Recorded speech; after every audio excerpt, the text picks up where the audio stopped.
Welcome to the Emerging Civil War podcast. I'm Kris Mackowski, and joining me is my longtime collaborator, Emerging Civil War co-founder, Kris White. Kris, how are you today?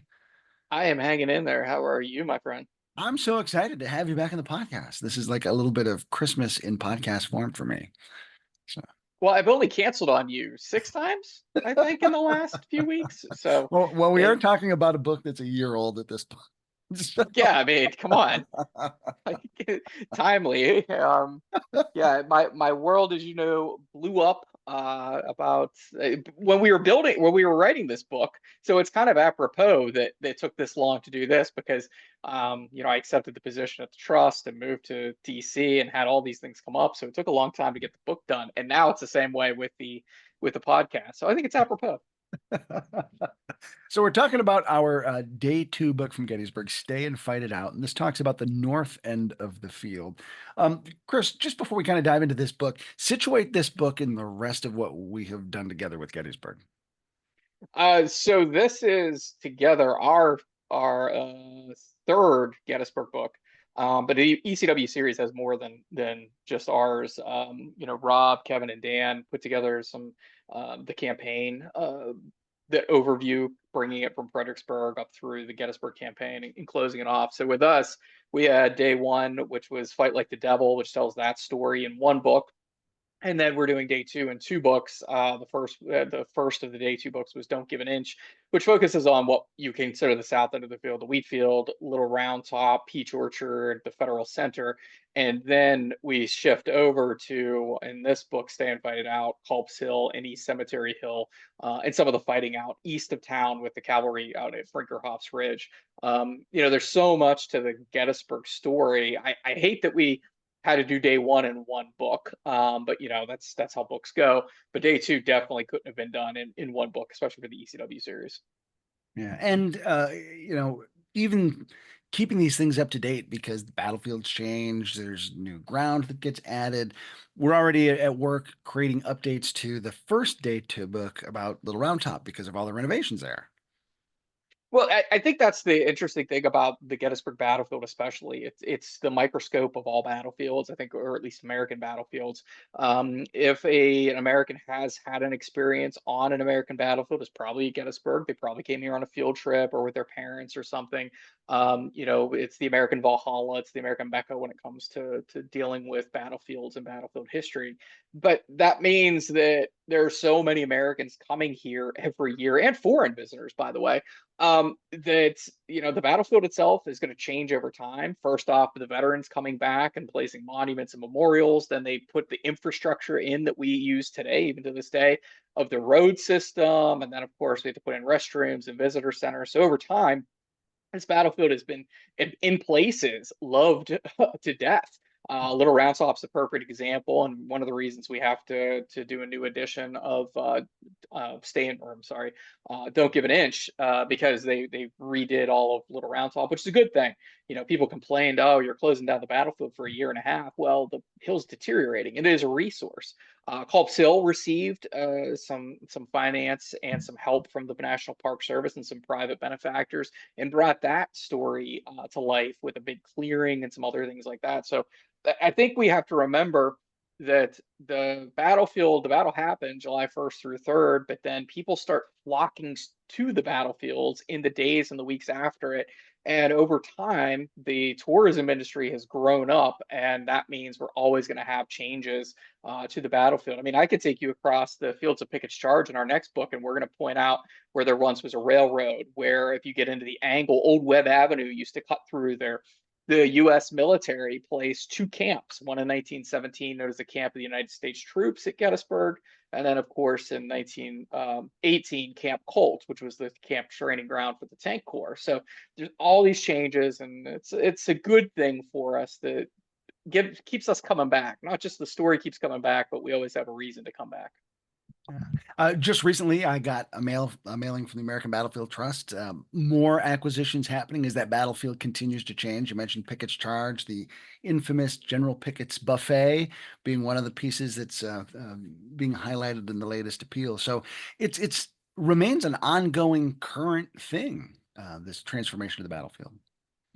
Yeah, and I think that when you look at it, It's the town itself is hemmed in by the battlefield because the battle took place on all sides of it. So there's a lot to it, and that's what brings people to Gettysburg. The battlefield, I should say, and the story itself brings folks to Gettysburg. So I mean, it's synonymous, the town's name, with the battle, and of course with preservation. There's a lot of preservation minded people there. A lot of folks had ancestors who served there. I had ancestors who served there during World War I and during the American Civil War. One was trained there, and one was mortally wounded there. So we see that, and I think people just keep coming back because of the story. And I think Culp's Hill and East Cemetery Hill, that is a part of the story that's completely overlooked. When the Killer Angels came out, the novel that is the basis for the movie Gettysburg, it wasn't a commercial success. I mean, it won the Pulitzer Prize, but it's not a commercial success. But it becomes a commercial success later on when the movie comes about, when Ron Maxwell and Ted Turner make it into a movie, and then that's going to start bringing more and more people in, as did the Ken Burns series, and as did the other movies and miniseries that would happen throughout the 1980s and 1990s, bringing folks into Gettysburg. So I think that it starts to focus the story on different parts of the battlefield. Of course, Pickett's Charge is famous. John Buford's stand becomes very famous because of the movie. And of course, Joshua Lawrence Chamberlain is the only man who defended Little Round Top, as we all know. And the 20th Maine's the only regiment that was on Little Round Top. According to some of these more popular quote unquote histories that come out later on. But it's all about the story to bring people to this battlefield. But I think that I enjoyed telling the story of Culp's Hill and East Cemetery Hill a little bit more than I enjoyed telling that story of Little Round Top, because it is a story that's not told that often. And it's a part of the battlefield that's fairly close to the visitor center, just down the street from the battlefield visitor center. But a lot of people go in the opposite direction, over to those fields of Pickett's Charge, and of course down to Little Round Top. Even on the park tour, they have the 2 hour battlefield driving tour, and then they have the optional third hour that takes you to Culp's Hill. But even the Park Service has for a long time sort of looked at the Culp's Hill sector as optional. You don't really have to pay attention to it if you have to speed through.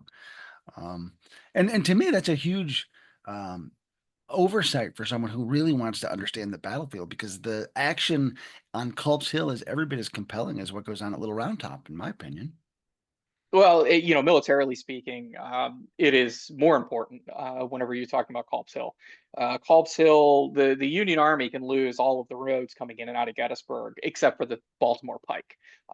George Gordon Meade, the Union Army commander, he is charged with defending Washington and Baltimore, those two cities, when he takes over the army on June 28th. That's one of his many charges. And the Baltimore Pike leads literally to Baltimore. The names the cities in the name there. And if you lose the Town Road, it's going to be a blow to you. And the Union Army controls that throughout the battle, and they control the Baltimore Pike. They lose all the other roads coming in and out of Gettysburg throughout the battle.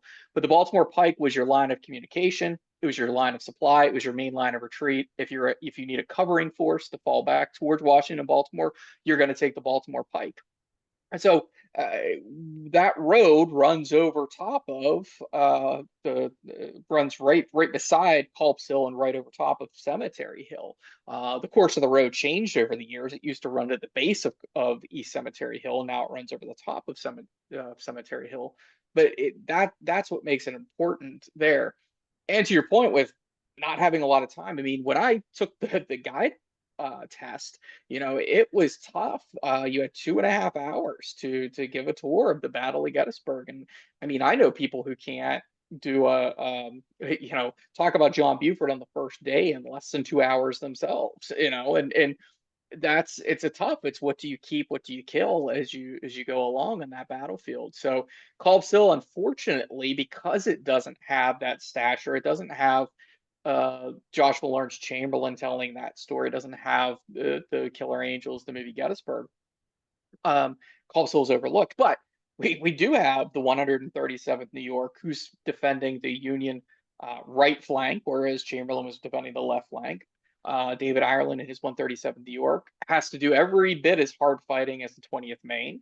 They have to spread into a single file line. They have to refuse their line. They have to fall back into a new position. I mean, it's their counterattacks taking place down in that area, and it's a very similar situation with a but what the battle on Culp's Hill lacks is that David Ireland doesn't survive the war like Joshua Lawrence Chamberlain does to tell his story.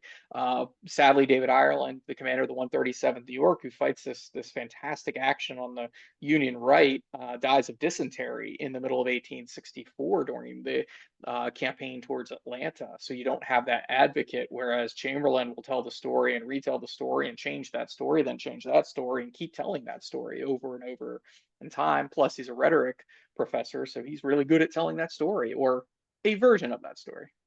Yeah, yeah.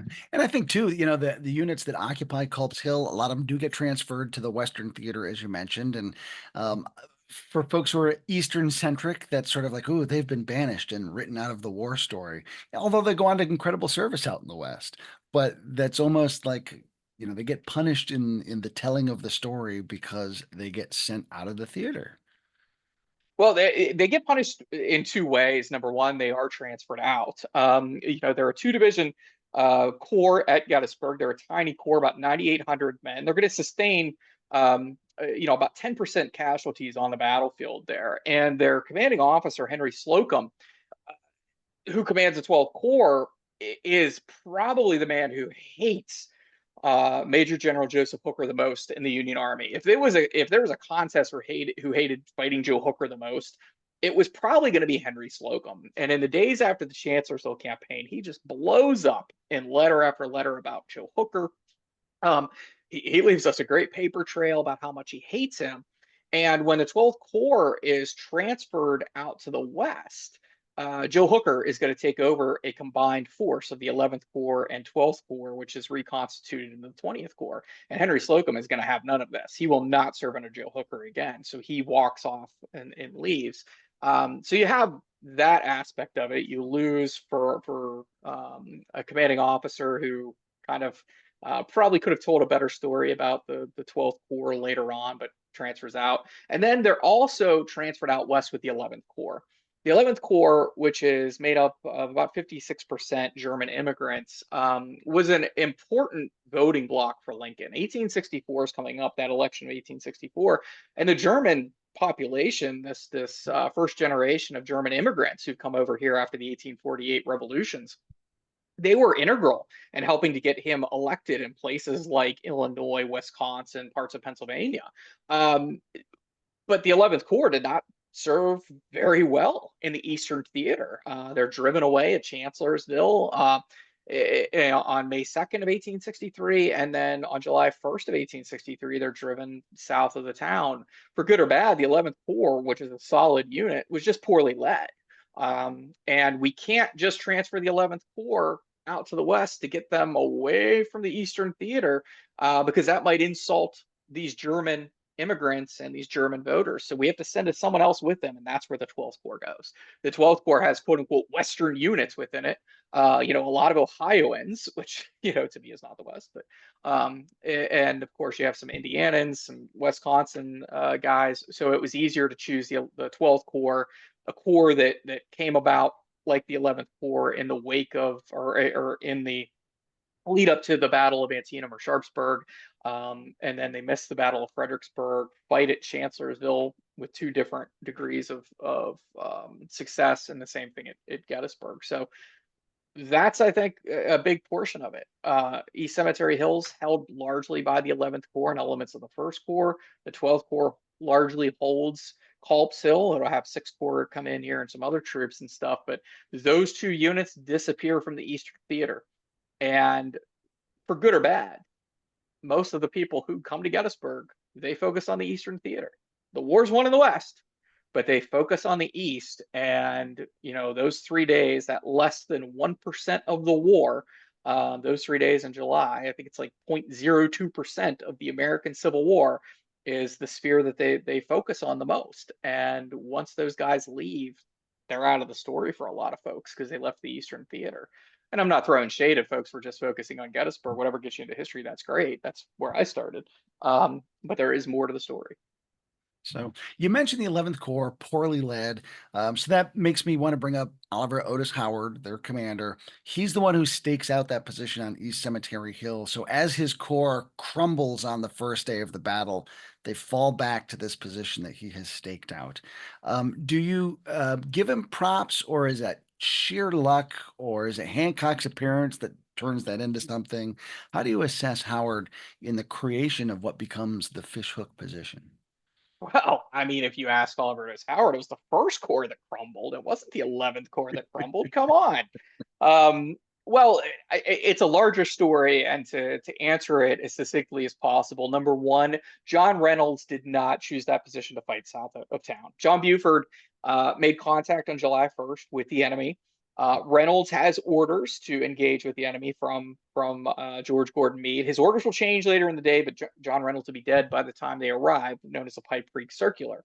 And if you read what Reynolds says, he's going to fight them street by street through the town. That doesn't mean he's defending the high ground south of Gettysburg. I think that's a misnomer. What he's talking about is he's going to fight those Confederates and hold them back from Washington and Baltimore, as he knows George Gordon Meade's orders from higher headquarters, because he knew what Meade was given from Lincoln.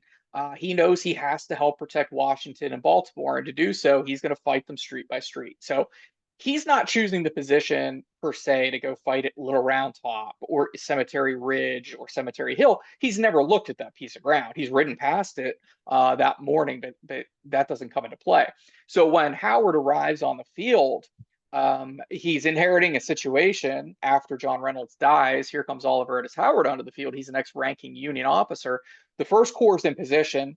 The 11th Corps, he's going to push to the north of town onto the Gettysburg Plain, which is a terrible position. I don't care who's holding it. They didn't have enough troops, and it's an exposed position on your left with Oak Hill and Oak Ridge. And then, of course, their right just dangles out in the air on that flatland. And there's not enough troops there to defend it. So Howard kind of inherits this battle. I think kind of reads between the lines of what Reynolds was up to, fight this delaying action north of town. And then Howard does choose to put a reserve on Cemetery Hill. And I think that's the right call. And I can say a lot of bad things about Oliver Otis Howard, but you also have to give him props. And the props here are he sees a defensive position. Now, after the battle, we have to remember the 11th Corps crumbles, as you pointed out. So, how much of this is a retelling of the story later on for, well, I found this position, and this is where we're going to stay, and this is where we're going to fight? And I think there's a little bit of that in there. And I do think he wants to stay and fight at Gettysburg because he will eventually call on Henry Slocum. But there's some controversy there in and of itself. Howard's first words to the closest Union Corps, the 12th Corps, are pretty nonchalant at first. He's like, "Yeah, we're engaging the enemy here. We're cool." Then it's like, "Oh, you know what? Things are heating up. We're cool." And then it finally starts to be like, "Yeah, we probably need some help here." So I think the interpretation is going to change over time. So I do think that Howard should get. I think that Buford should get props for making contact with the enemy. Reynolds, I think his role in the battle has been for years overblown. I've said that for a long time. He's on the field too short of a time for us to know exactly what his intent would be and what it would create. But he did at least start that delaying action, which will turn into, or at least take over what Buford's delaying action was. And then Howard does make that call to at least leave von Steinbeck's division on Cemetery Hill. To be that fallback position for the Union Army. And do keep in mind, Howard's kind of in a no-win situation in a way. He's or Reynolds and Buford made contact with the enemy. He inherits a battle. Now this Pipe Creek Circular arrives where we might be falling back into Maryland. So he has to be ready to fight a battle in Pennsylvania, but have potentially fall back into Maryland at the same time. It's not a great situation to be in. And that's why Winfield Scott Hancock sent to the front. Winfield Scott Hancock, I think, is the 5th ranking Corps commander on the battlefield by seniority. I'm doing this without notes. When he comes onto the battlefield, and he's outranked by Oliver Otis Howard. Howard doesn't like this, but John Buford's sending word back to higher headquarters, by God, send Hancock, because Howard was in charge, and he knew better than having Howard in charge. So when Hancock shows up, Hancock sees the ground. He sees the artillery that's there. He sees the part of the first course falling back in good order. Part of the 11th course actually falling back in good order. It's not this huge rout like you would see at Chancellorsville. Parts of the army did rout, but not like that. So 12th course close by, the third course close by, and he knows that he has support of George Gordon Meade. So Hancock ultimately makes the final decision to fight there at Gettysburg, but he was set up for at least partial success by Howard, Buford, and Reynolds to a lesser extent. On the Confederate side, Richard Ewell rides into town on the wake of that Confederate advance that's driving the 11th Corps back. He's going to see some opportunities on his left flank with Culp's Hill and that area. And so that sort of determines how the Confederates then first engage in what becomes their final positions and their final formation. Put me in Ewell's shoes for a minute. I guess his shoe for a minute because his other one is fake. Put me in his shoe for a second, and how does he kind of make things unfold? Well, you beat me to the shoe punch. And there are no shoes in Gettysburg. People aren't coming to pick up shoes either, because I know that's the next thing. And yes, if Stonewall Jackson were there, dot dot dot. If you want to see my feelings on if Stonewall Jackson were there, read the essay I did for Kris and the What Ifs book for the Emerging Civil War series, and you will see that your paradigm is flawed if you think that Jackson would have won the Battle of Gettysburg as we know it. With that said, Richard Ewell is riding into town. We're talking about a guy who this is his first major battle as a corps commander. He had missed most of the war from August of 1862 when he lost his leg at Groveton up until he took over the Second Corps for Stonewall Jackson after Jackson's death in May of 1863. He has three commanders under him. Two of them are brand new to division command. So we have a new corps commander, two new division commanders. We have a lot of new brigade commanders in the old Stonewall Jackson division. We have Jubal Early, who is your only capable division commander at this time, or at least somebody who's had that command. And Jubal Early has got a bad attitude to begin with and seems to be in a bad mood on July 1st. So if Richard Ewell says it, Early kind of says the opposite. And then to add to your problem, you have Isaac Trimble, who has no command, just showed up to throw his 2 cents in there. And you could take Culp's Hill if you had a Pizza Hut coupon and a cook from the Lincoln Diner, and that's all you need. That's what he would be saying. But when Ewell comes into town, what he's looking at is Winfield Scott Hancock's arrived on the field. It's around 4 o'clock in the afternoon, let's say, July 1st, and Winfield Scott Hancock has established the defensive line there on Cemetery Hill is spinning down towards Cemetery Ridge. It's going back to a place later known as Stevens Knoll, and then out towards Culp's Hill.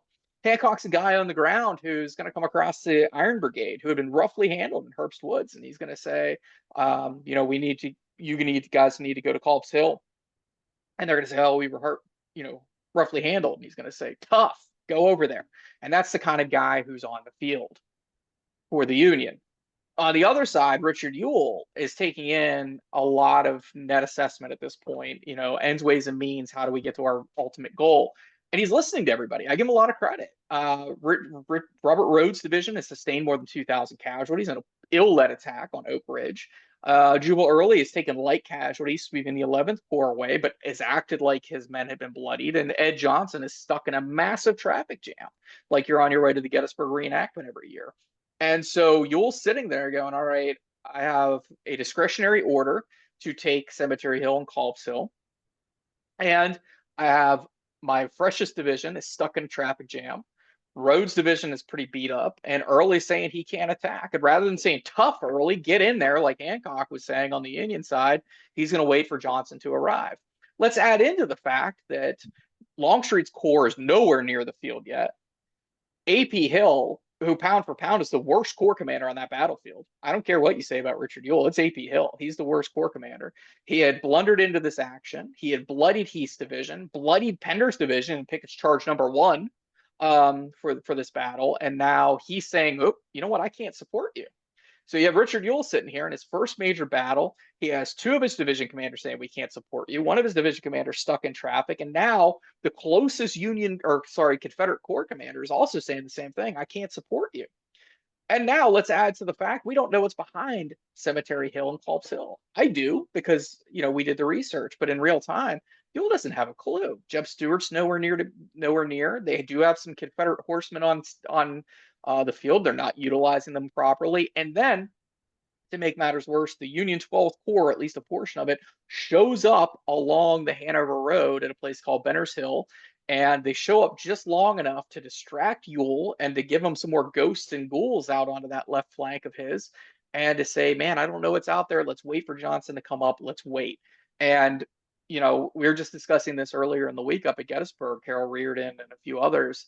And we've talked about, military commanders to this day who agree with Richard Ewell. He made the right decision at the right time. You can say Stonewall Jackson, would have taken that hill. It's, okay, great. You don't know if they would have taken that hill. There are 40 Union cannon up there. There's the Union 12th Corps arriving on the field. The Union 3rd Corps is close by. You don't know what's going to happen just because Stonewall's on the field. That's I think folly. But Ewell's in as I've always called it, to use the Star Trek term, the Kobayashi Maru. It is the Kobayashi Maru of the Civil War.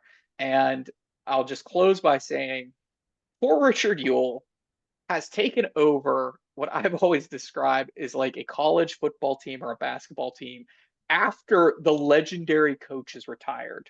I don't care who it is, they're never good enough. And Richard Ewell could have taken that hill. He could have taken Washington, D.C. He still wasn't Stonewall Jackson in the minds of so many people. And by the way, my thoughts on Stonewall Jackson. So he has to deploy troops to guard his left flank because of the ghosts and ghouls that the 12th Corps have put out there for him. He doesn't have the chance to take Culp's Hill because Early demurs and passes the buck and then loses the chance.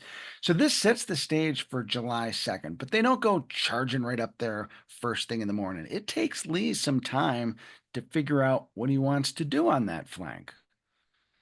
Well, I think it's important. It's not just Lee; it's also Meade. So Meade will arrive overnight, and Meade's actually going to scout the Culp's Hill area. He thinks of making an attack over in that sector. This is what a lot of people don't realize. The Union Fifth Army Corps was deployed on the Union right flank in hopes of attacking with the 12th Corps and potentially the 6th Corps when they arrived on the field, making a forced march. So Culp's Hill could have been the offensive sector for the Union Army. Well, Gouverneur Warren, the chief topographical engineer of the Union Army, Henry Hunt, and others will go over to that side of the field, scout it, and say, guys, this is terrible for offensive operations. Flip side, Lee is not ordering a morning assault. Okay, I want to get that myth out of the way. Most of that myth comes from Jubal Early attacking James Longstreet in the post-war years, saying that Longstreet was supposed to make a dawn attack on the Union lines. That is complete falsehood. Longstreet's not even in position. They're still having meetings after dawn. There's still scouting parties out there for the Confederates. Lee did not order a dawn assault. He will for July 3rd. He wants to renew the assault around dawn, but that doesn't play into the story here that we're telling right now. But Lee's in a similar situation as Meade. And the reason I brought up Meade wanting to attack, most people think of Meade's on the defensive the whole time. Well, he was thinking offensively, and so is Lee. Lee goes to that side of the field, and I just shake my head at these conversations. It started on the evening of July 1st, and then the morning of July 2nd. Lee shows up over there. They're like, he's meeting with the high command of Confederate Second Corps, and they're like, yeah, you know what? Pat ourselves on the back. We drove him through town. Oh, you know what? We tried to take Culp's Hill, couldn't take it. Johnson sent some of the guys from Jones's Virginia Brigade up there. They blundered into the 7th Indiana, and yeah, we don't know what's up on that hill. So we didn't take the hill. Lee's kind of like, oh, you got to be kidding me. But what's better about it is that, you know what? That hill is so heavily wooded. There's a moat around it. There's Rock Creek, terrible position. We shouldn't attack there. So Lee's like, okay, that makes sense. Let's not attack there. Why don't we pull you back through the town of Gettysburg and bring you back online with Hill and Longstreet on the west side of the town? Whoa, whoa, whoa! Wait, what are you talking about? Why are we going to move? Why are we going to move the Second Corps? So Lee, throughout the morning of July 2nd, it baffles me. And James Longstreet the whole time is saying we shouldn't attack here, we shouldn't do this, we shouldn't do that. And granted, some of that is post-war Monday morning quarterbacking. But when Richard Ewell says it, it's like gospel. It's his first battle as a corps commander. James Longstreet's been at this for a long time. He's his second in command. He calls him his old warhorse. And for whatever reason, he's not listening to Longstreet, and he's listening to Ewell, and he doesn't disengage Ewell's men from that front.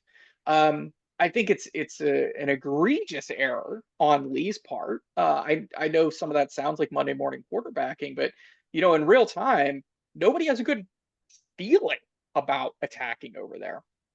And Confederates, I mean, in the hours after this battle ends, starting on the evening of July 3rd, 4th, 5th, 6th, 7th, it was a lack of concentration of force. We did not concentrate our force. We didn't concentrate here. We should have attacked here. Now, again, that's more Monday morning quarterbacking, but that's coming from the Confederate side saying we should have concentrated our force. By pulling Ewell back and not going up against Culp's Hill, East Cemetery Hill, that would have allowed Lee to redeploy his army into a better position, maybe utilize some of Longstreet's tactics of attacking around the Union left flank and potentially given them the hammer blow that they needed. Because if you look at the Battle of Gettysburg, they're always coming up a brigade or a division short. Yeah. There's nothing behind Pickett's charge. There's nothing. Like when Pickett's charge, when they start looking back, the Confederates are like, why don't they come? There's no one there in reserve. Same thing for Longstreet on July 2nd. It was an ill coordinated attack. Longstreet and Hill do not coordinate properly to bring more troops in. Um, and then, of course, the same thing will happen over on the Confederate left flank at Culp's Hill. They don't have enough men to go up against that fortified position, which they shouldn't have in the first place. I mean, it's a meat grinder over there on July 2nd and 3rd for the Confederates, especially.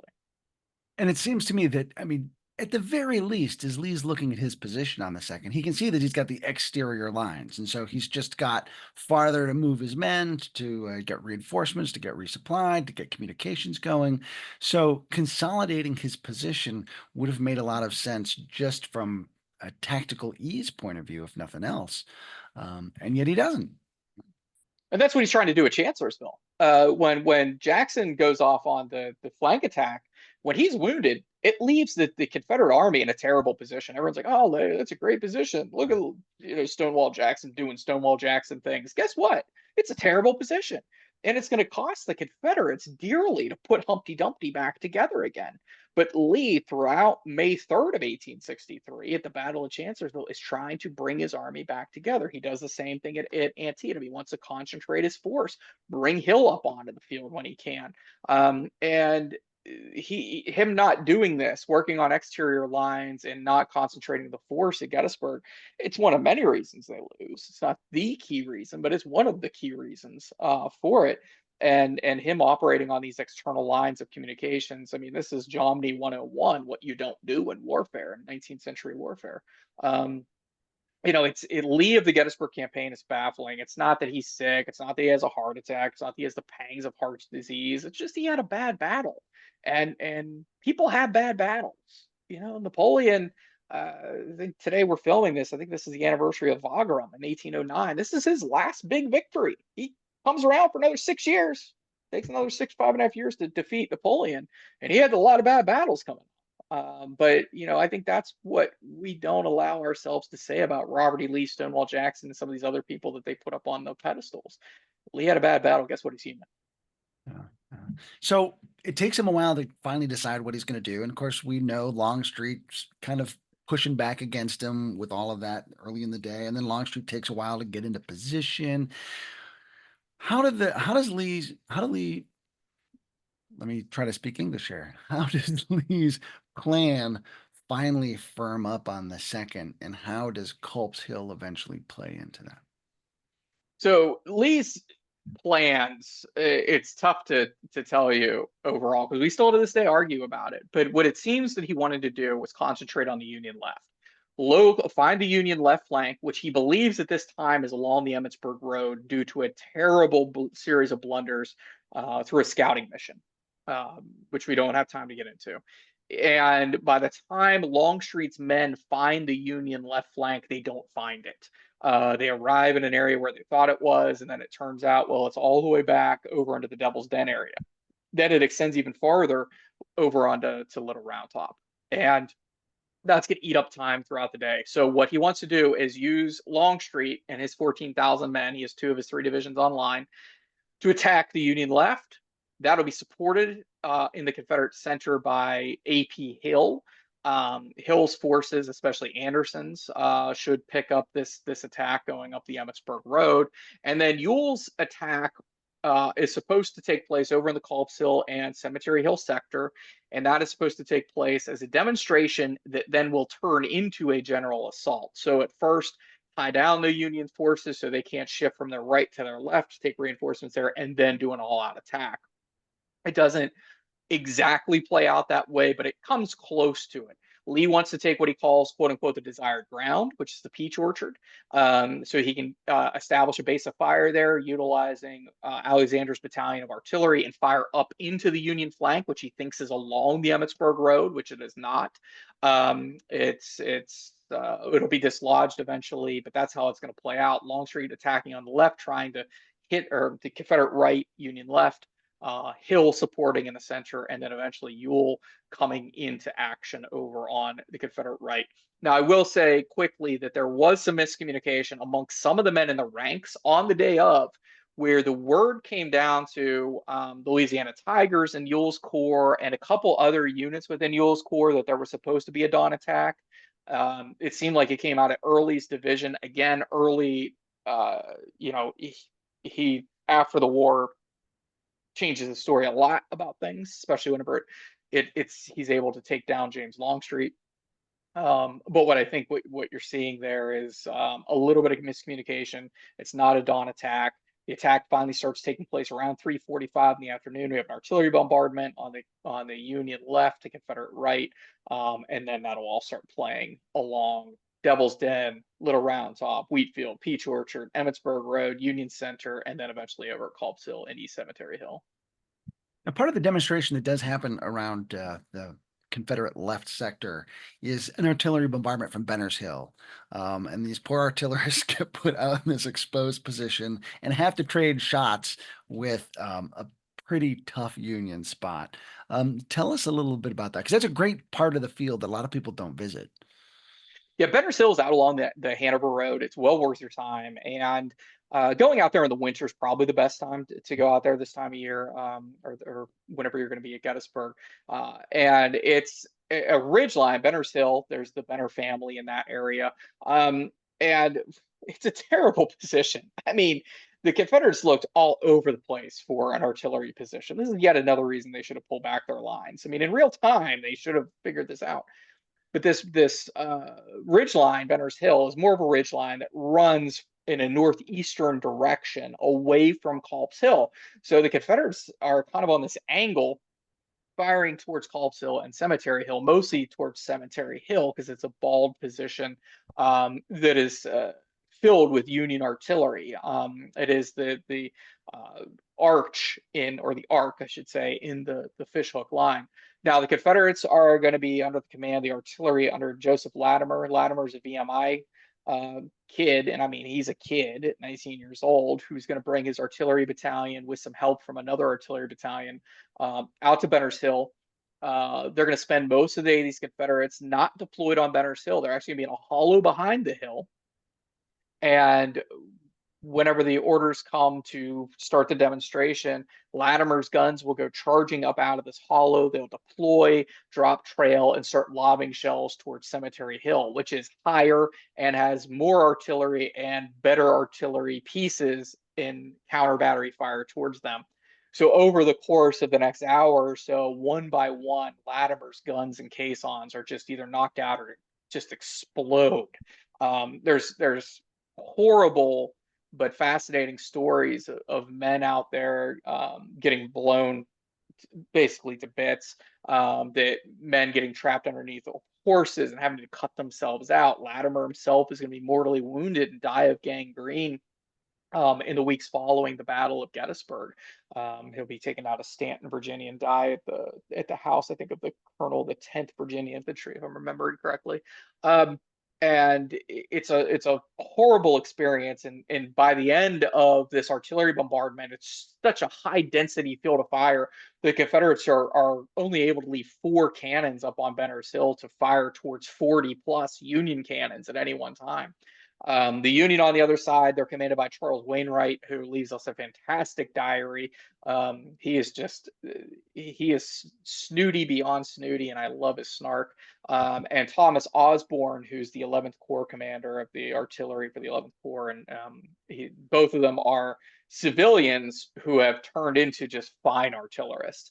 Um, and the other thing that I'll say about the artillery duel there at Benner's Hill and East Cemetery Hill, it's a one-sided affair because the Union Army is such a well-oiled machine when it comes to the artillery, due to Henry Hunt, the chief of artillery for the Union Army. And when new batteries need to be replaced up on that hill, the old ones pull out, new ones are replenished right there, and they're right back at it. And we'll see this throughout the battle, down along the Peach Orchard area with Freeman McGilvery. We'll see this in the Union Center on Pickett's Charge, and we'll see it here at East Cemetery Hill. And it's that's a battle inside of a battle that we could really spend a lot of time dissecting. So when it's time for the Confederate artillery or infantry to finally go forward, has the artillery done anything to soften up the Federal position for this Confederate advance? They've knocked out a few guns on the Union line, which are able to be brought back on. They're on the Union side, just like the Confederate side. It's not that the Confederates weren't making an impact. I mean, again, there are some just harrowing stories from East Cemetery Hill, of men being wounded. There's a story of a lieutenant, I think he's in the 82nd Illinois, when he's standing there and his canteen's actually hit by a piece of shrapnel, and that knocks him out of action. One man from the 33rd Massachusetts, who were deployed forward from where their monument is today along Wainwright Avenue, talks about standing there in line and hearing a dull thud, and the man beside him was just hit right in the chest by a solid shot, just completely killed. The flag bearer of Ricketts Battery, I think, has a story of his brother dying there in his arms. I mean, it's the Confederates are playing to them, but it's really the fire superiority and the number of guns that the Union has. It plays right for the Union. So by the time that the Confederate infantry step off, they do step through what was left of Latimer's gun line, but at that point, there's only about 4 guns up on the line. That might be around the time that Latimer is hit in the battle and they start moving forward. These Confederates of Edward Johnson's division, 3 of the 4 brigades of that division, will make the assault. They've been laying back in that hollow throughout the day, and they've been watching this artillery duel take place and just watching Latimer's men be destroyed. And there's some of the ones who leave us some of the firsthand accounts. So Johnson's guys go forward, and what do they meet as they get going? Well, Johnson's division is interesting because they were making up the Union, the left of the Confederate Army. Edward Allegheny Johnson, West Point graduate. Mary Chestnut, the diarist, leaves us some fantastic descriptions of Ed Johnson in her diary, of having this like beehive of a head. He kind of looks like a chicken, and how he was wounded at the Battle of McDowell, and how he has his foot kind of sticking out all the time because it never healed properly. So she leaves us some great accounts of him. This is his first division level battle. He's holding the Confederate left because Jeb Stuart's horsemen have not arrived yet on the field. And coming up on the Confederate left will actually be David Gregg's division of the Union Cav. They'll arrive out in that area, as will elements of the 5th Corps. The 5th will be transferred over to the Wheatfield, Little Round Top sector. But Gregg's Cav will stay out there along Brinkerhoff's Ridge for July 2nd and then fight on July 3rd at East Cavalry Field. Now, this plays into the story because the Stonewall Brigade was dispatched from Johnson's division to engage with these Union horsemen. So he comes up a brigade short. So 4 of his brigades he has going into battle. 3 of them will go in at Culp's Hill. 1 stays off at Brinkerhoff's Ridge, commanding the Confederate left. All 3 of his brigade commanders are brand new to command. The Stonewall Jackson division has been poorly led throughout the last few battles.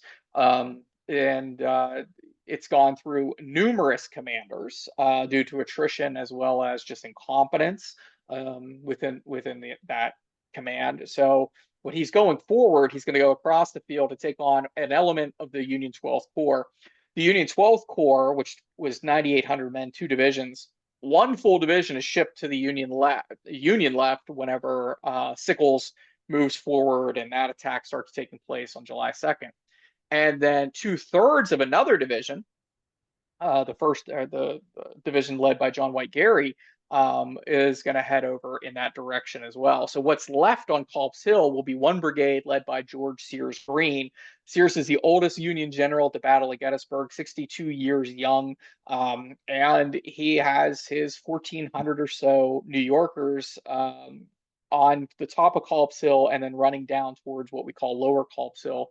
And they're trying to cover as much ground as possible. They have earthen fortifications there. They've cleared some fields of fire. They have the 78th New York infantry out front with some elements of other units out there on a skirmish line under John Redington. Redington's men will start falling back. You'll hear these bugle calls and these firings. They'll cross Rock Creek and fall back to the Union line, which is pretty thin. There's 1,400 men taking on about 3,500 Confederates at this point who are coming towards them. But the fortifications, the ground, and the fact that it's twilight all help the Union. And I'll close this section by saying Greene's men are doing exactly what we're going to see on other parts of the battlefields. We hear about Joshua Lawrence Chamberlain undouble filing his men into one line. Well, he's trying to do that over on Culp's Hill. Greene's trying to do that with an entire brigade, not just one regiment. Confederates have done this at the Second Battle of Fredericksburg, holding the famed Sunken Road. So it's not unheard of, but man, it is not something that you want to have to do. And Greene is going to start calling for reinforcements. And unfortunately for the Union, the closest reinforcements are the Union 1st and 11th Corps. And I'm not throwing shade at those guys. It's unfortunate because these units that are sent to their aid have been just ravaged on July 1st. Whereas Sickles' men are getting some of the best of the Union Army. The Union 12th Army Corps, these 1,400 men under Greene, are going to be getting some of the most undersized regiments coming to help them out. Yeah. And, wicked bad fighting. You mentioned the fortifications. It's something a lot of people don't consider at this point in the war that, we've got soldiers fighting behind earthworks that they're able to hastily construct using a lot of the rocks that are on the terrain. Tell me a little bit about that. As someone who's spent time on Culp's Hill, you've seen, the remains of those fortifications. To me, that's a pretty fascinating facet of this story. There are fortifications at Gettysburg, which I think a lot of people overlook. Now, you have to be careful with some of them. They have been quote unquote improved over time. But there are what we call lunettes, or a mini moon or half moon up on not Lawrence, but up on East Cemetery Hill, created by the artillerists. There is a mole hill, as it is called by the 20th Massachusetts, Henry Abbott of the 20th Massachusetts, over on Pickett's charge line. They're going to dig a very small trench over there. But the fortifications at Culp's Hill are probably the most impressive. George Greene is a West Point graduate. He's in the Army for a good chunk of his life. His first wife and most of his family dies out on the frontier of fever. He gets married for a second time. He goes into the private engineering, comes back to the war, or comes back for the American Civil War. And he's built a lot of things in his life as an engineer. And now they've served at the Battle of Chancellorsville, where the Union Army used fortifications extensively. And Greene is going to give his men the option of digging fortifications. Or he's not going to give them the option, but his division commander will, John White Gary, who felt that fortifications made men unfit for open field fighting, which is just stupid. But, that was the idea there. And I'm a big Gary fan myself. So Greene is going to utilize the terrain. He is going to deploy his men along roughly what we would consider the military crest or close to it, have them chop down trees, use whatever they can close by to build a trench system. And Robert Cruikshank of the 123rd New York leaves us an outstanding account of what these things look like. So in places, they were pretty impressive. Now, the flip side was the ground there's terrible. It's full of rocks, so it's tough to build. And most of the guys didn't have entrenching tools. That's something that the Union Second Army Corps talks about, and I think this might be an exaggeration. They only had one shovel to build their mole hill on the Pickett's over on the Second Corps line to repulse Pickett's charge. Over on Culp's Hill, they find enough tools using, plates, bayonets, shovels, some axes. The pioneers, which are essentially construction troops, will go out and help to build these things up.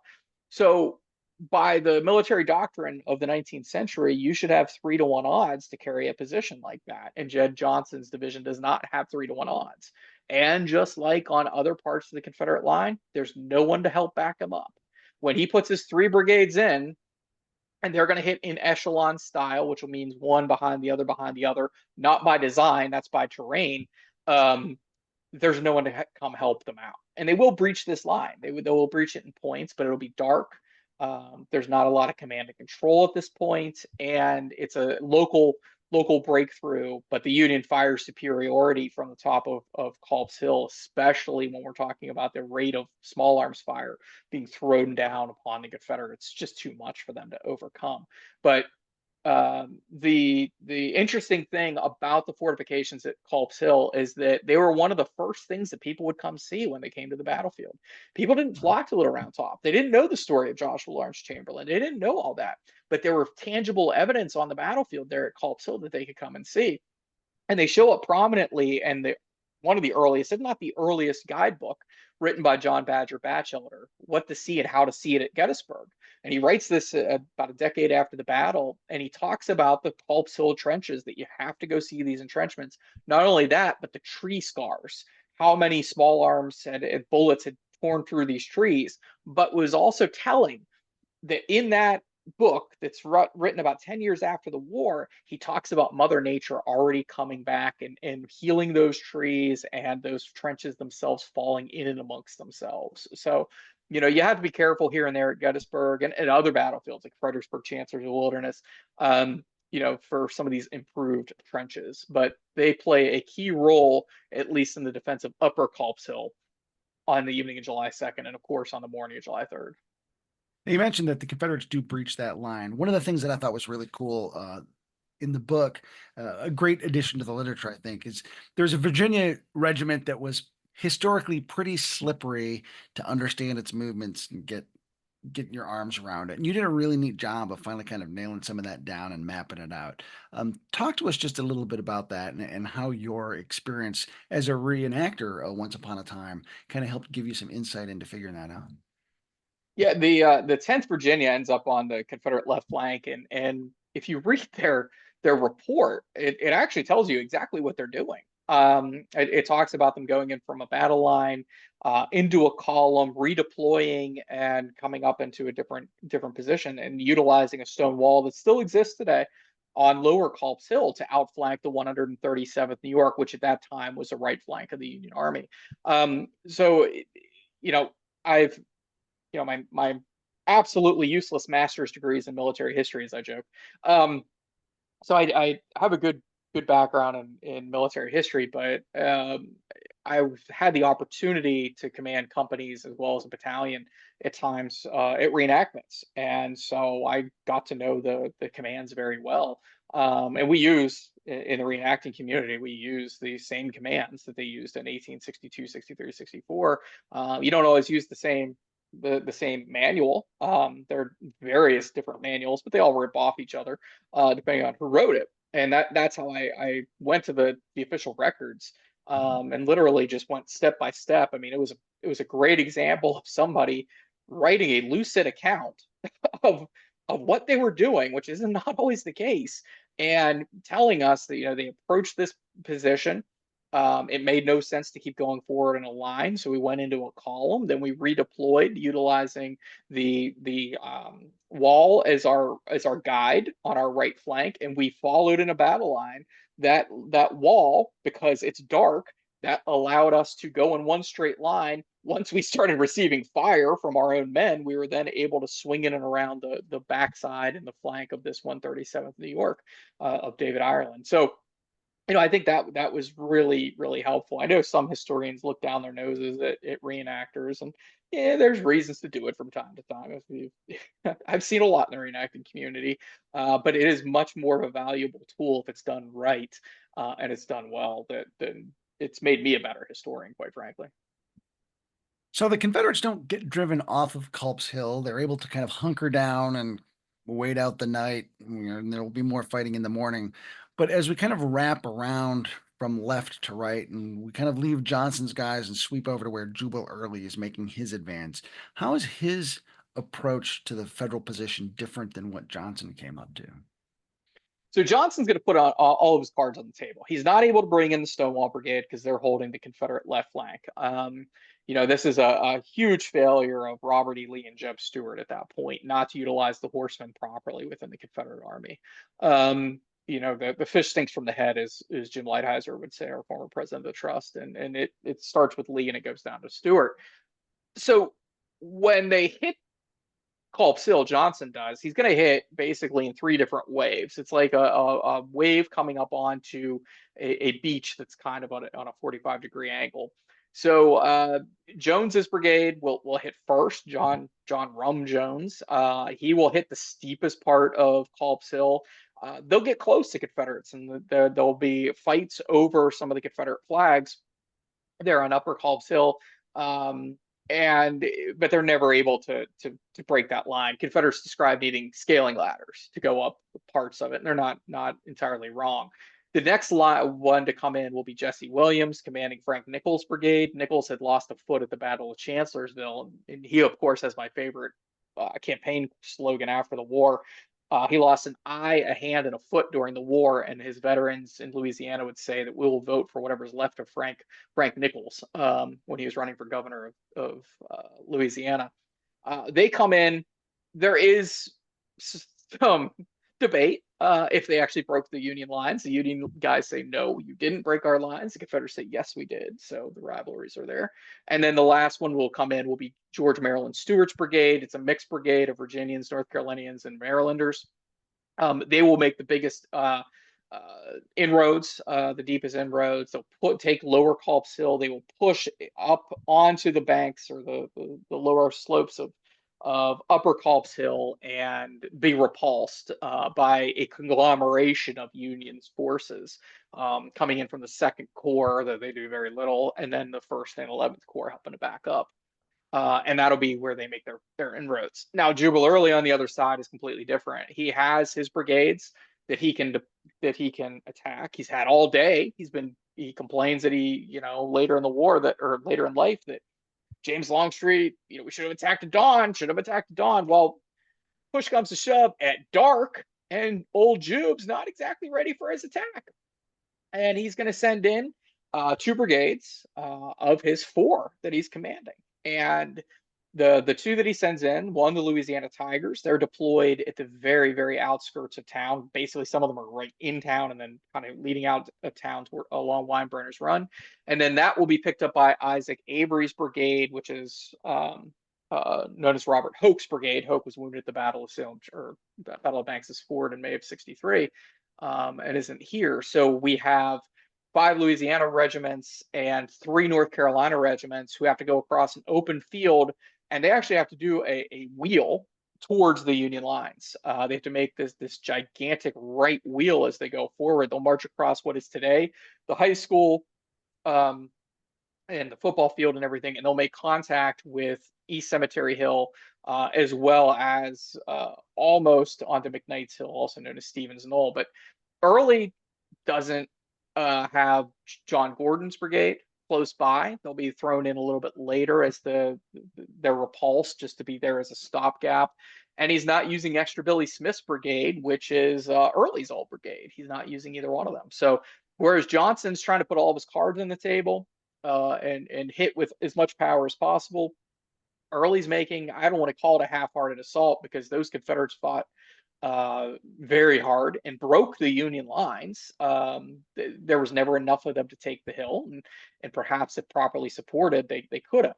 Now, I've studied Jubal Early for almost 20 years now, especially when we were doing our second Fredericksburg book. I spent a lot of time with him. It just wears on your face too. You spend a lot of time with that guy. It just it ages you. He can wear you down, but it's not all on Jubal Early. I think Robert Rhodes, who everyone's like, oh man, he's a Norse god in Confederate gray and blah blah blah. He had an abysmal battle at Gettysburg. July 1st, he attacks piecemeal, but on July 2nd, he's supposed to be hitting West Cemetery Hill at the same time as Early's attacking. Some of the Confederates are told, be careful. Coming up on the other side of the hill will be Rhodes's men. This is something that people don't really talk about. Stephen Ramseur's brigade, George Dole's brigade, Alfred Iverson's brigade. These guys are supposed to be coming in from that direction. Rhodes is nowhere to be found. He doesn't deploy his men properly. Again, they've had most of the day to prepare for this. His guys are just filtering out of the town into the open fields because they're in a very strange position in Gettysburg. They're holding the streets mostly. As Early goes forward, they're not in a position, and then they can't find Rhodes, so they turn to Stephen Ramseur, who's a brigade commander and a really good one by the way. And they're like, so what should we do, Steve? And Dodson's like, don't attack, and then the attack's called off. Um, so there are Confederates who expect, especially in Isaac Avery's North Carolina brigade, expect that there are Confederates to come up the other side and support them. So it should have been a two-pronged assault coming towards the hill. Perhaps that's what Early was waiting for Rhodes to get up there and then his two brigades, and then he would send Gordon in, which I think is a far stretch because Gordon was still pretty far off the field. But it becomes so ugly that the casualties, especially within Avery's brigade, were so heavy amongst the North Carolinians that if you read the North Carolina newspapers in the weeks following the battle, they are just outraged. The commander of the 6th North Carolina, I think it's Samuel Tate, I think is his name. Again, doing this without notes. He is going to scream to Zebulon Vance, the North Carolina governor, about how the North Carolinians were butchered up there without support, and he was just absolutely beside himself, and he should have been. Johnson goes in first, then Early goes in. We don't have evidence that Ewell's riding down the line saying, "Hey Johnson, you go in. Hey Early, you go in." We think that Ewell's near Early. Maybe that puts him towards the center-ish of his corps. Maybe that's why he's there. And obviously Rhodes is not handling his division at all. It's just an egregious error. And then after the failure at East Cemetery Hill, and I mean it's a hard battle up there between the 11th Corps, 1st Corps, elements of 2nd Corps, and there's an in battle there myself that I love to get into. We don't have time tonight, of the Union veterans claiming that, hey, you weren't here, with themselves fighting in amongst themselves. And I think it's entertaining to see these guys in the post-war years just fighting with one another. In fact, the one guy from the 33rd Massachusetts claims the 2nd Corps didn't fight there at all. This is a guy who was in a hollow, an enlisted man, couldn't see anything in the dark, but is claiming he knows all the movements of Sam Carroll's brigade. And he writes extensively about it. It's fantastic, and it's completely farcical. But in the end, I know this was a long-winded answer. I apologize. It's more complex than we can get into. Johnson, I think he did what he thought was right. Early, I think you could flip a coin, and Rhodes screwed the pooch 3 ways from Sunday. Yeah. And to me, it's still amazing that it was such a close thing that, the Confederates do get in among the Federal artillery, and they almost do take that position, kind of going back to what you said about just being one brigade too short. And so had Rhodes sent some guys up there, maybe things would have turned out differently, but Federals are able to get the reinforcements there to drive the Confederates finally off of East Cemetery Hill. But it's a closer thing in the dark than most people realize it was. Well, that's the story of Gettysburg as well. The Confederates will apply pressure at one point and always give George Gordon Meade a free hand. Ewell is not attacking right away when Longstreet goes in. So that means he can turn to the Union right flank. He can turn to the Union 5th Corps. He can turn to the Union 6th Corps, the Union 12th Corps, call those guys over to the left. And then by the time that Ewell gets off and starts to attack, it's dark and he can start shifting the 12th Corps back. So by midnight, the 12th Corps is coming back to their trenches going, oh, what the hell's going on here? There's a bunch of Confederates in here, and that will start the battle on July 3rd for the retaking of those trenches. But by the time the Federals get back there, or the battle starts again, the Union 6th Corps is there, the Union 12th Corps is there. I mean, it's just they keep giving the Union free hands. They're not coordinating their punches. Hill's probably in his tent throughout most of the battle. I think Ewell, he's isolated on an island on the wrong side of Gettysburg. They should have pulled those guys back. And again, we're playing a lot of money quarterbacking here, but it's true. Longstreet is doing a lot of the hard fighting. Hill is nowhere to be found. Ewell's doing what he thinks is best, and Lee is not supporting his men like he should be. Meade is giving power to Hancock, to Hunt, to people that he needs to. He's Johnny on the spot himself, riding back and forth, trying to make things happen. Lee on the other side, talks about a concentration of effort, a concentration of force, a lack thereof after the battle. Well, that all starts at the top, and it starts with him. Whereas Meade on the evening of July 2nd is pulling together his corps commanders and listening to them and hearing them out. Lee's not doing that. We know he meets with Hill, but he doesn't really meet with Ewell until the next day. He doesn't really meet with Longstreet until the next day.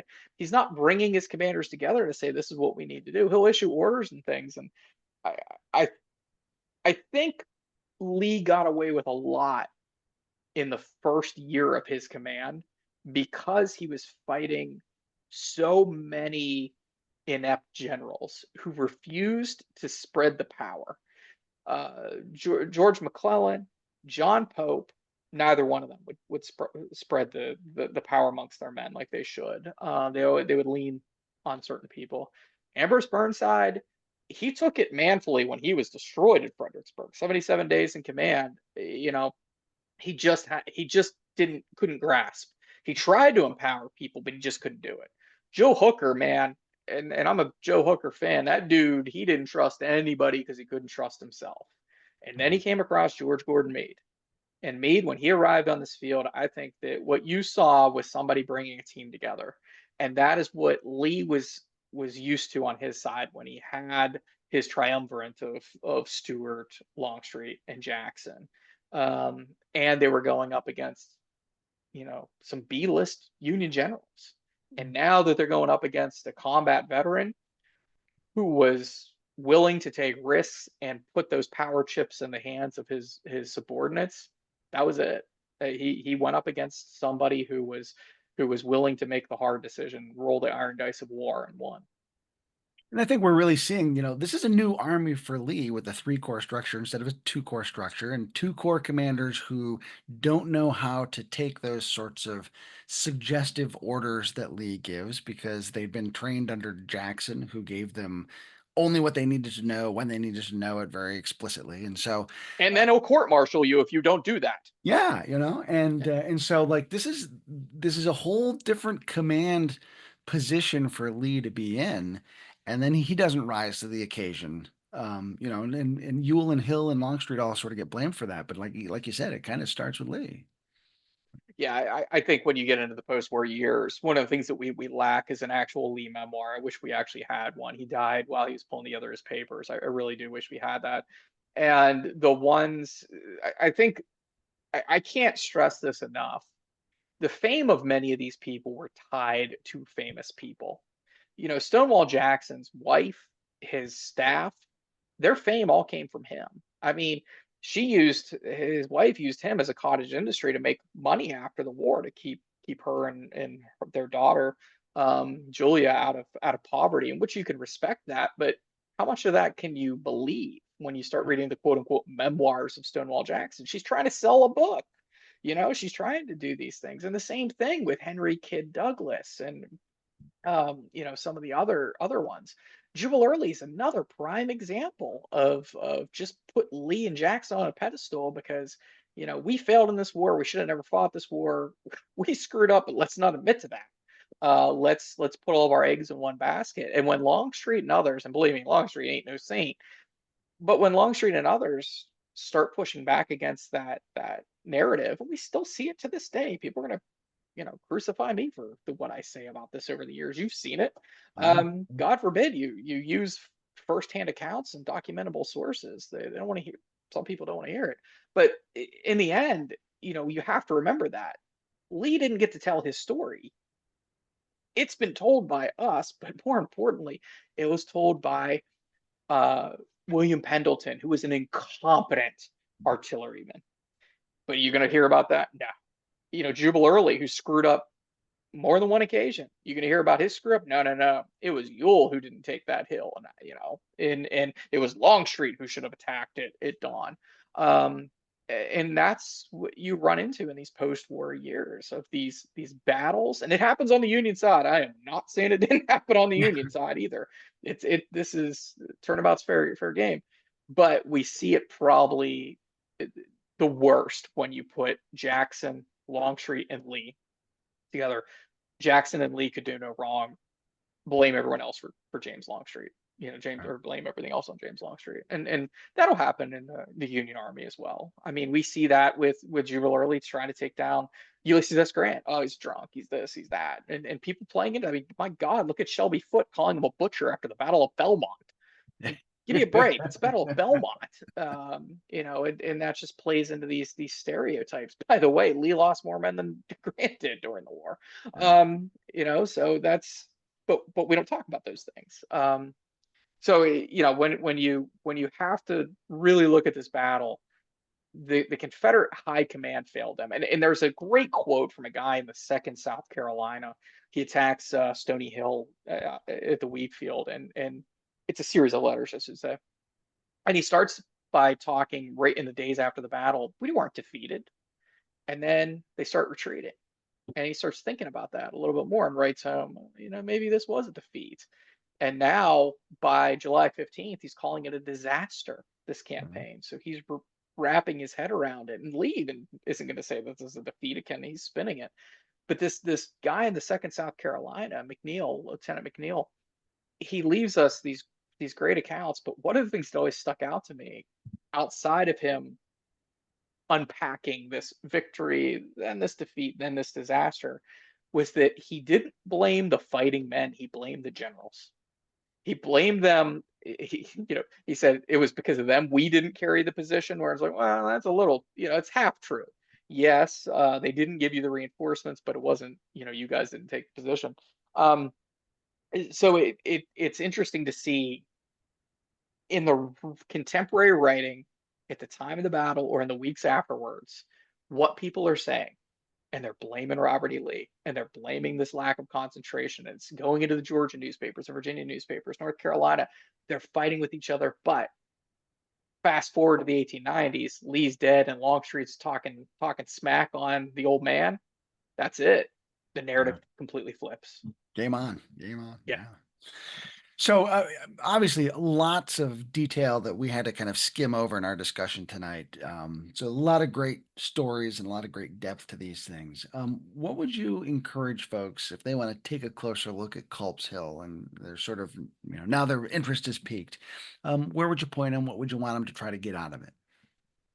Well, the American Battlefield Trust has a fantastic video where we walk all over there. We have two of them where we spend about 2 hours going across Culp's Hill. But I would, depending on what level you want to get into, our book, I think it's a good introduction to the battle over there. If you want the Bible on it, yes, Stay and Fight It Out, I'll just hold on. which is a quote from Henry Slocum. If you want the Bible on it, Harry Fons has done his Culp's Hill and East Cemetery Hill at Gettysburg, which just focuses on those two hills. Those are great. Blue and Gray magazine has a lot of back issues too that gets into the nuts and bolts. So you could go there.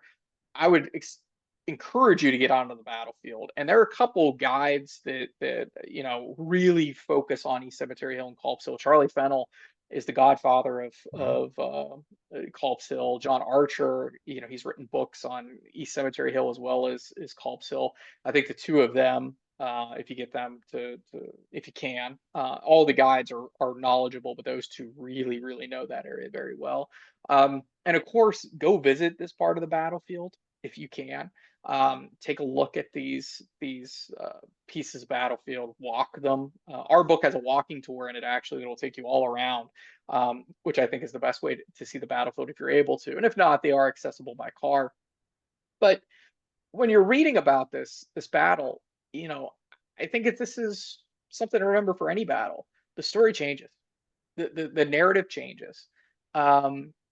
Reading about Culp's Hill and the weeks after the battle on the Union side, Henry Slocum and commanders in the 12th Corps light up George Gordon Meade for not including it in his official report. They felt that they were shortchanged when they're deployed out to Wauhatchie in September and October of 1863 for the Chattanooga campaign.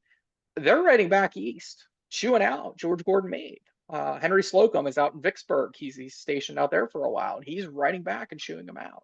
The Confederates on that side, we have the First Maryland Battalion. There's a fantastic account of them at Gettysburg, but it changes. There's a an account written just a few years after the battle, and then written about 20 years later, which is a new edition where all this new information comes about. Um, New memories come up. So I think as you're going through the historiography, as we call it, of these battles, any battles, especially Culp's Hill, um, look at the reasons why people are writing and look at the timeline of when they're writing. I think that that's always important.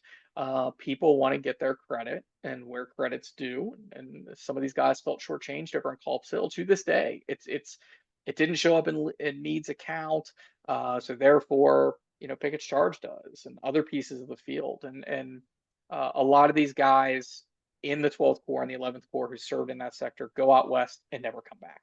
Uh, they're either die on campaign or never tell us their story, unfortunately. And I think that there are people over on Little Round Top with a larger megaphone, and other parts of this field who have a larger megaphone, and that's key. So I would look at back to ours because I'm not being succinct at all tonight. I would look at our book. I would look at John Archer's books, and of course Harry Fawn's if you want to really get into the nitty gritty. And there are some other books out there that cover it in some detail here and there. Stephen Sears in his Gettysburg book does a fairly good job. So does no Andre Trudeau, kind of covering those if you don't want to get into the nuts and bolts of all of it. But man, if you want to know all there is to know, go get Harry's book. Great. Well, our book, Stay and Fight It Out, to the Second Day at Gettysburg. And Kris, a real treat to have you back on the podcast, man. Thank you for having me, and thank you for dealing with my insane schedule. Always a pleasure, my friend. Always a pleasure. I'm Kris Mackowski for Kris White here in the Emerging Civil War podcast. We'll see you online and on the battlefield.